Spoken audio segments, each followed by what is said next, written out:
सूरत विच आया ते हक हजरत इब्राहीम अलैहिस्सलाम दी सूरत विच आया।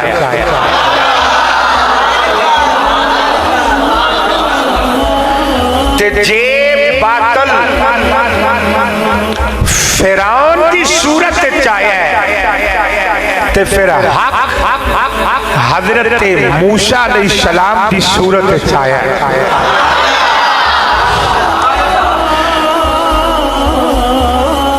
जे बातल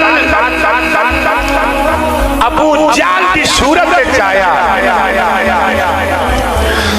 तो फिर रब ने सारे कुचलन वास्ते आमीना का लाल भेजा।